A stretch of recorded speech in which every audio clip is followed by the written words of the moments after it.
Alex's ship drifted silently through the cold expanse of uncharted space, the lights of distant stars glinting off the metallic hull like scattered diamonds. For months he had followed signals, mapped forgotten star systems and cataloged planets that had never seen a human before. Yet despite all his discoveries, nothing had prepared him for the message that appeared on his console just 3 days ago. It was faint, almost imperceptible, but the patterns of its transmission were unlike any natural phenomenon he had ever encountered. Someone or something was calling him. Curious as always, Alex adjusted his trajectory and allowed the signal to guide him, trusting in his experience and instincts. When his ship finally broke through the planet's atmosphere, he was greeted by a landscape that seemed pulled straight from a dream. Towering crystalline forests reflected the soft lavender sunlight, and rivers of liquid silver wound between jagged hills. The air shimmered faintly with an energy he could feel in his bones, a subtle vibration that hinted at intelligence lurking within the world itself. He landed near a clearing, taking care to avoid disturbing the native flora. The moment his boots touched the ground, a hush fell over the forest as though the planet itself was observing him. He reached for his communicator, but the voice that answered was not mechanical. It was smooth, melodic, and distinctly alien. "Welcome, human," said the voice. "We have been waiting for you." Alex froze. The words were clear, perfect English, though he knew it must have been translated by some device or intelligence. He scanned the clearing and saw them, 2 figures approaching from between the crystalline trees. They were sisters, he would later learn, but at first glance they seemed almost too perfect, too ethereal for any human imagination. Lyra, the elder by only a few minutes according to later conversation, moved with precision and confidence. Celine, her younger twin, had a softer grace, her gestures fluid, almost like the wind over the silver rivers. Both had eyes that glimmered like polished gemstones, reflecting curiosity, intelligence, and a strange patience. Who are you?" Alex asked, voice tight with awe. "We are Lyra and Selene," the elder replied. "We are of this world. For 2 months we have waited, watching and hoping you would arrive. You are the one the prophecy spoke of." Alex blinked, uncertain whether to laugh or panic. Prophecy? Aliens? Waiting for him? It sounded absurd, yet standing there looking at them, he felt no desire to mock. Something about their calm certainty, the weight behind their words, made him believe them.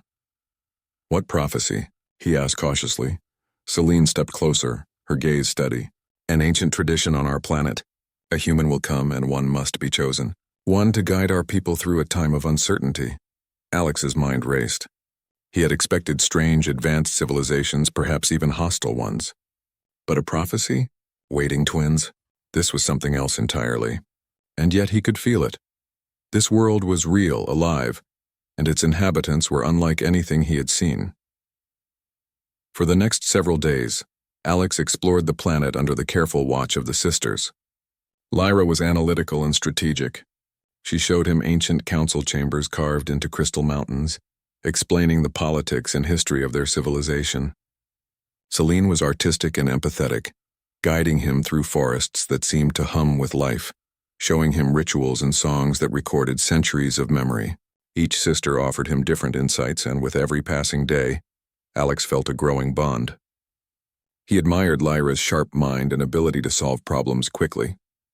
He was drawn to Celine's compassion and intuition, the way she could sense the rhythm of the land and the feelings of those around her. He realized the prophecy's choice would not be easy. He respected both sisters deeply, and the thought of picking one over the other made his stomach knot. Yet the time for waiting was ending. On the 50th day, emissaries from the surrounding regions arrived. They had observed the planet for years, aware of the prophecy, and they pressed Alex to decide quickly. Their presence added tension to an already delicate situation. Each emissary spoke of the importance of the choice, how favoring one sister could alter the balance of power and potentially bring war to the land. Alex felt the weight of the decision pressing down on him. A human alone in an alien world where his choice could shape the future of civilizations. He spent that night wandering the silver rivers, the soft glow of the crystalline forest casting strange dancing shadows. He thought of humanity, of the lessons he had learned in months of exploration. Humans valued fairness, ingenuity, and courage. Could he bring these qualities to a decision that seemed bound by alien traditions? Could he find a way to fulfill the prophecy, without causing harm or division? In the morning, Alex awoke to find the sisters waiting at the edge of the forest. Their expressions were calm, patient, and unwavering. He sensed their trust, the trust of two intelligent beings who had waited for months for his arrival. Choosing would not just affect them, it would affect their people, the emissaries, and perhaps the entire planet. Before he could speak, a faint hum emanated from the ground beneath his feet. The air shimmered and a holographic message unfolded before him. The projection was old, ancient, yet precise. A voice different from the sisters filled the clearing. "Human," it said, "the choice is not what it seems. Selecting one may appear to fulfill the prophecy, but the outcome may not bring the peace you expect. Wisdom lies not in preference, but in understanding the path that preserves unity." Alex stepped back, heart racing. A test, then. The sisters had not lied. The prophecy was not literal. It was a challenge, a way to see whether a human could navigate alien complexities with intelligence, fairness, and moral reasoning. He studied Lyra and Celine as they watched him, expressions unreadable yet full of subtle hope. He realized that this was more than a choice of companionship or alliance. It was a measure of humanity itself. Could he as a human find a solution that upheld the values his species prided itself on? Could he honor both the prophecy and the lives of everyone involved? Hours passed. He consulted the holographic archives, examined maps of political boundaries, and observed the interactions of the sisters with their people.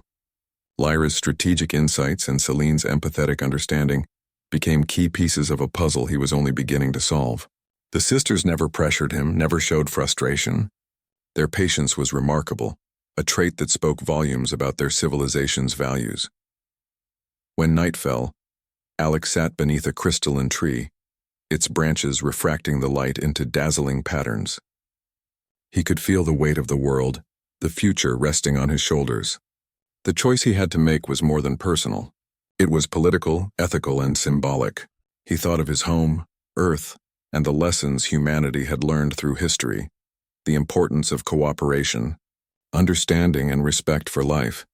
A breeze rustled through the silver rivers, carrying the soft, harmonious voices of Lyra and Celine as they sang. It was not a song of sorrow or pressure, but a melody of patience and hope. Alex realized that perhaps the answer was not to choose one over the other. Perhaps the prophecy's meaning was deeper than he had initially understood. Before sleep overtook him, he resolved to study further, to learn everything about the sisters, their people, and the implications of his decision. The first step in any great solution, he knew, was understanding. As he drifted off, the sisters stood watch, their eyes reflecting starlight and unspoken trust. 2 months had passed, and now the moment of decision was near. Yet Alex felt no panic. He felt purpose, the burning determination to do what humans did best, find a way forward when none seemed possible. In the darkness of the crystalline forest, with alien stars twinkling above, he realized something extraordinary. Humanity was not defined by strength or dominance alone, but by the ability to navigate complexity, respect life, and seek justice. Tomorrow he would begin the choice, but he would do it in a way that honored both sisters, both civilizations, and the values he carried from Earth. The night was long, filled with questions, doubts, and visions of a future not yet written, but Alex was ready.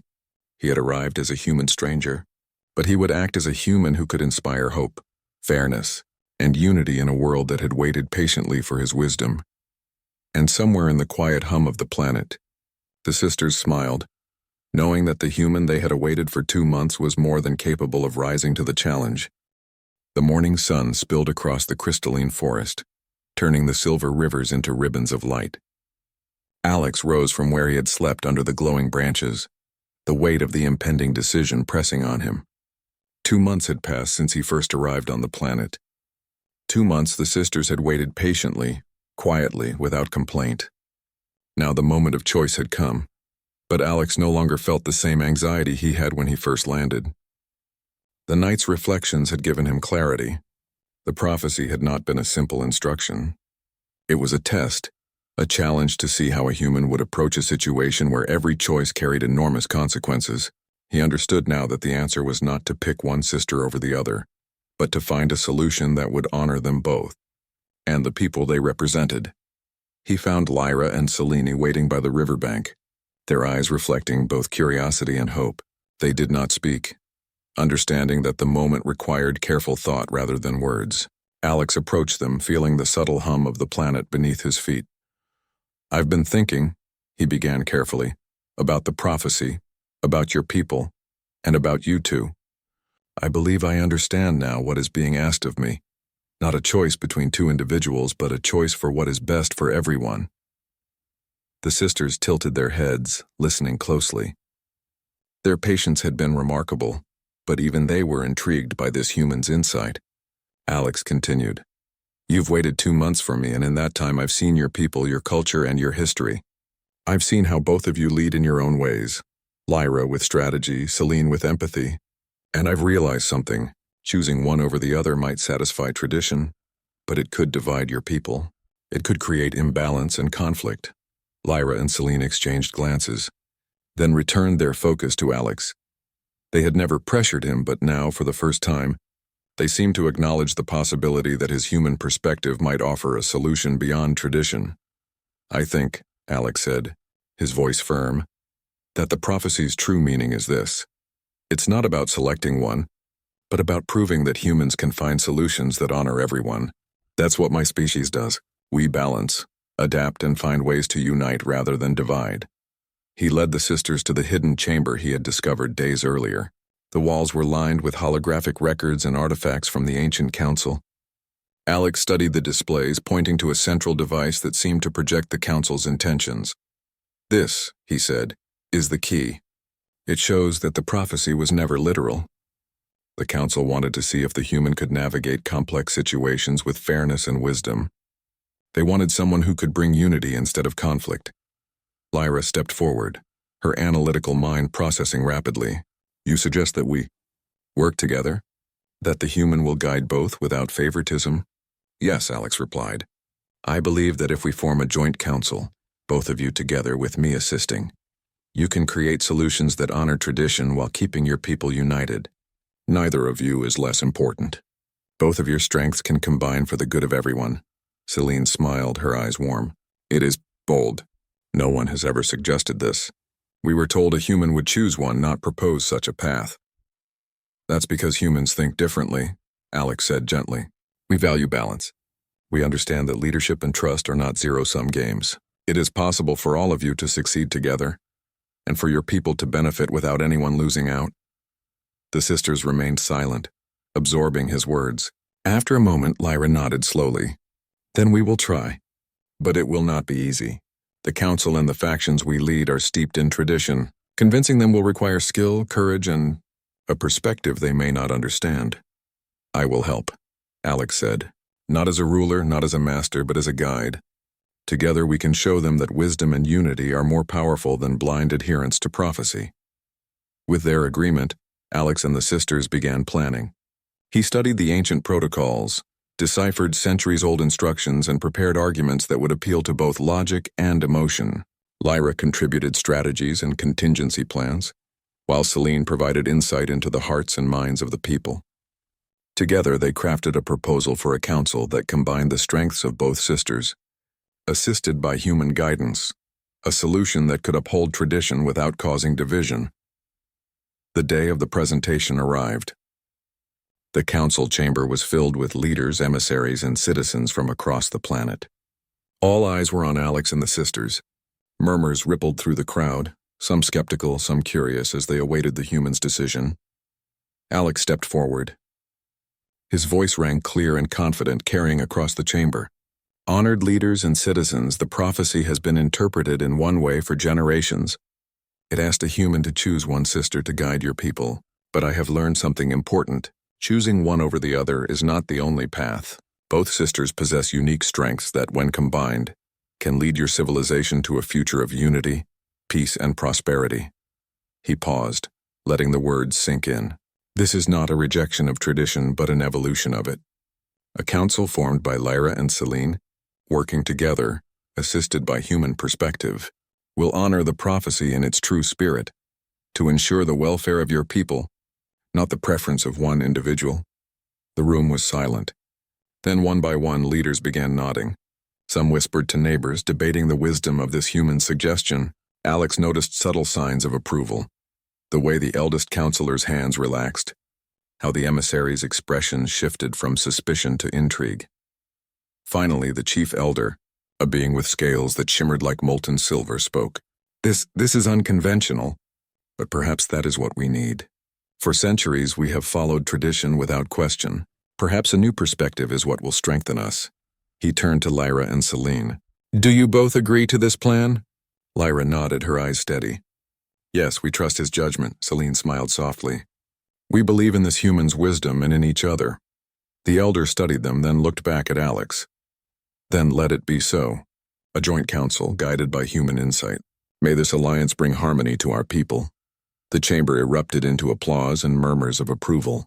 Alex exhaled slowly, relief washing over him. It was done not by choosing one sister over the other, but by demonstrating the human capacity for fairness, understanding, and unity. In the days that followed, Alex worked closely with Lyra and Celine to implement the new council. It was not without challenges. Some factions resisted, clinging to old interpretations of the prophecy. But with patience, transparency, and reasoned guidance, Alex and the sisters showed that collaboration could succeed where division had failed. Lyra's strategic thinking balanced Celine's empathy, and Alex's human perspective bridged gaps that neither alien experience nor tradition could address alone. The people began to see results. Disputes that had lasted decades were resolved through compromise and mutual respect. Trade routes reopened, agricultural resources were shared more efficiently, and cultural exchanges flourished. The planet, once tense under the shadow of prophecy, now hummed with cooperation and hope. One evening, as the sun dipped behind crystalline peaks, Alex stood with the sisters on a hill overlooking a valley of silver rivers. The air was filled with the soft chorus of alien wildlife, and the people below moved with purpose and peace. You did it, Celine said softly. You fulfilled the prophecy without breaking anyone's heart. Alex smiled. It wasn't just me. It was all of us, Lyra, you, Celine, and your people. Humans can offer perspective, but true success comes from working together. Lyra placed a hand on his shoulder. We never imagined that a human could see things so clearly. You have taught us more than we expected, not just about choice, but about understanding, fairness, and wisdom. Alex felt a warmth he had not anticipated. It was not love in the romantic sense, though there was mutual respect and admiration, but a deep, profound connection that transcended species. He had come as a stranger, and now he was part of something far greater than himself.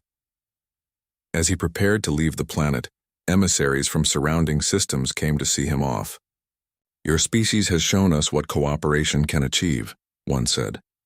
We hope humans will visit us again to guide, teach, and learn from us. Alex nodded. He had started this journey expecting exploration and discovery, but he had found something more. Proof that humanity could rise to challenges with intelligence, fairness, and morality, even on alien worlds. Lyra and Celine stood beside him one last time, their expressions serene. Thank you, Lyra said. Celine added, not just for the council, but for showing us that humans are capable of hope, patience, and wisdom. You will always have friends here. Alex smiled and stepped into his ship. As he looked back at the glowing forests and silver rivers, he felt a sense of accomplishment that went beyond personal achievement. He had honored humanity and alien culture alike. He had fulfilled a prophecy in a way that no one had expected, and he had done it with respect, courage, and wisdom. The engines roared to life, and his ship lifted into the sky, leaving the planet behind. Below, Lyra and Celine watched, the first steps of a new era beginning under their guidance. Alex knew that their worlds and his had changed forever.